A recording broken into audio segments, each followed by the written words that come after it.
A real up and down week for Milan fans, for Milan as a club coming out of the international break. Joining us now, Sabrina Belmonte. How's it going? Great, great. How about you? Not too bad. Good, bad, good, bad. I don't know which side of me wants to say it first, but yeah, good and bad, I guess you could say, Sabrina. Happy to have you back, though. Happy to have you back. I'm glad to be back. So for Milan coming out of international break, I think some of us kind of got flashbacks to last year because we have Theo who tested positive for COVID, just like what happened last year. So many teams had players coming back from international break testing positive. I mean, Rabiot too for Juventus, so it seemed like there was a bit of a problem on the French team. Did Diaz also test positive, or is he injured? He tested positive too. Yeah. And then you have a bunch of injuries. So Milan coming back out of this international break, things aren't looking good. Go 2-0 down to Verona. No, we said we were going to talk Champions League first. We just said we we're going to talk Champions League first. So we'll talk Champions League first. So with the injuries, Champions League, go to Porto, lose 1-0.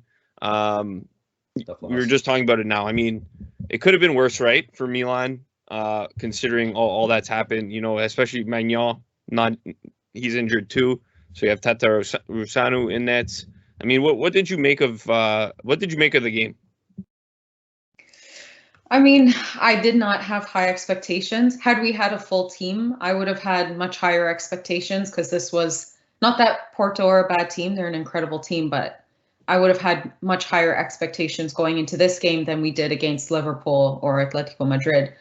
So, I mean, I don't know. It sucks to lose. You always want to try. You always want to be competitive. But the amount of players we had out and with the way we squeaked out the win against Verona, I just did not have a good feeling about this game. And although Porto's goal, there was a foul leading up to it on Benacer.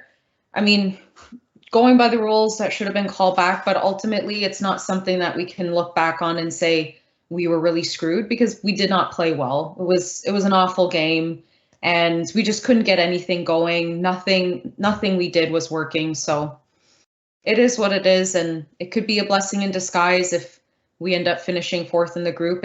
I don't want that. It's awful. It's not good for our reputation as a club, but we saw what Inter did last year being out of European competition. So it could be a blessing in disguise, but I'm just disappointed. I'm just upset. Well, right before we started recording, we said that Atalanta has been in a very crappy position in Champions League before and somehow managed to crawl themselves out of it. And do you feel like Milan has that capacity or capability to do that too? Yeah, I do. I mean, I would have been a little bit hesitant to say that last year, but aside from the first, 40-ish minutes against Liverpool, where we just looked completely shell-shocked, we had a really good outing against them in the second half and finishing up the first half. We played great against Atletico, even after that red card. Obviously, we're a man down, so we couldn't play exactly how we wanted to, but we played excellent. And for a team of mostly young kids, too. Yeah. So, I mean, and then now looking back, knowing that Maignan had that injury from that game, because he got injured from Suarez stepping on his hand, and he still had a great performance. If we are healthy, if we have most of the squad back, I think we can make it interesting. It's a long shot, but I mean, this team has taught me that we're never out of it. And that's a great feeling after the last 8 to 10 years. Yeah, the devil never dies, Sabrina. And exactly.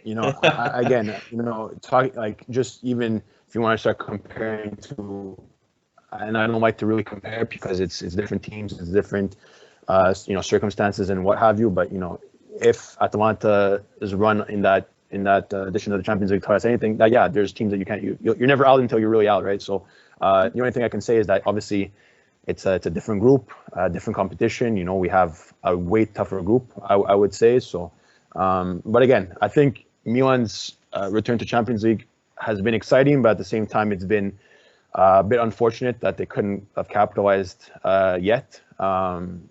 I think they've been in the game. Besides maybe the game yesterday, they've been in the game in all these matchups.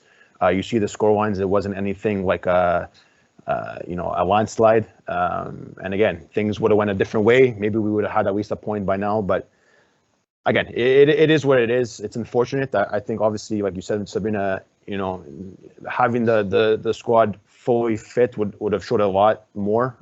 We haven't really seen our best 11 in any of these games. Maybe you want to say, yeah, okay, you didn't have Ibra and Giroud, but you still have, Rebic and Leao who have performed. But again, having Ibra there, having Giroud there, we see what they can bring on and off the pitch. So it's a bit upsetting. But again, I think you hit it perfectly. Like a lot of fans were saying, our worst performance that we've had to date. This past game against Porto, not bringing anything forward to the table. Just again, I didn't really catch all the game, so I can't really pinpoint specific moments, but it wasn't our day from top to bottom. The stats showed it, the performance showed it, but again, Porto gets that one opportunity, they managed to bury it. So kudos to them. But you kind of mentioned blessing in disguise, and it seems like that word has been in the air, for Milan fans and just of people that are fans of the league. So we had kind of like two similar questions on social media by our boy Cliff Esmiel and Mas Richo, pretty much saying like what you said, Sabrina. Like if they get knocked out of Champions League, is it that blessing in disguise for them to really solely focus on? If you want to say Scudetto, if you want to say just top four, like what do you make of that? And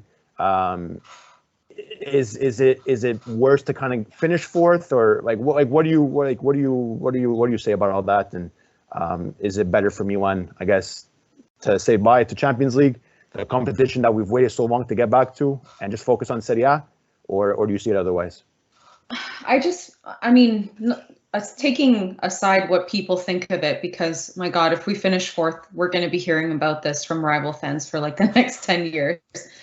Yeah. But aside from that, just looking at it from a Milan perspective, if we're healthy, I don't want to just tank it. I want to keep trying, because even if we get past the group stage, we're not going to go deep. And that's not an insult. That's not being negative. That's just, this is our first time back in the competition. We have such a young squad, and the other teams in the competition are excellent. That's why it's the Champions League. So, if we get out past the group, that probably wouldn't hurt us too much. Just a round of 16 tie would be great for the young guys, just to get that bit of experience. But if we don't get out, then I don't want to go to the Europa League, because it's a lot more travel. It's a lot more grueling. If we were in it and we went far, I'd be happy, obviously, if we won it. But I just don't think that it's something we need to focus on. But like devil's advocate, pun intended. But so one thing that I've noticed that people mention on Twitter, and I think it's kind of valid, the squad is very inexperienced when it comes to international competition. That's one thing you have to at least give them some form of credit, if you want to describe it as a credit. They're trying their best without having that international experience. If let's say they do finish third, hypothetically, and they go down to the Europa League, isn't that still good? Like, it's not obviously the best European teams, but it's still international competition. Wouldn't that also still be a good thing for the squad? Because if you guys more likely than not finish top four again. Been there, done that. I won Champions League. Yeah, it's also the fact you guys have 7 already. if it impacts us qualifying for next year's Champions League, then I don't want any part of it. Okay. Because we've seen in the past few years, even when we weren't qualifying for Champions League, our biggest issue in the most recent years has been we can't stay healthy. Like with that Gattuso team where we missed out by a point of qualifying for the Champions League, it was again because of injuries. So, we could go into whose fault that is, but I don't think you can blame it on one thing. It's unlucky because of COVID, lasting injuries, unfortunate that Mignon got his hand stepped on. So it's kind of like, this is where we are, and now we just have to do the best. So obviously a team like Milan isn't going to say, you know what, been off the Champions League, and the same for Europa League. We're obviously going to try our best, but I just feel like I wouldn't be that unhappy, especially, if we focus on the league, we try and get back in the top four. And I think we have a very good chance of finishing in the top 4. Scudetto, I don't know, and I never want to jinx it, but if we would focus on that as a goal, I don't think that's a bad place to be. Yeah, that's exactly what I wanted to ask you. I mean, last year, the year before, you'd ask Milan fans, what's the goal? Scudetto, they'd say no, top 4. But now I think you need to have a bit higher ambitions, especially where you are in the standings right now, still 2 points behind Napoli. I mean, you're there. You got your top 4 goal last year. You gotta set the bar higher, right? You know, what do you hope the team has as the goal? Is it Scudetto or is it top 4? No, Scudetto is the goal for sure. Like now, top 4 should be, it's never a given, but for the squad, that should be like the least that we accomplish this year.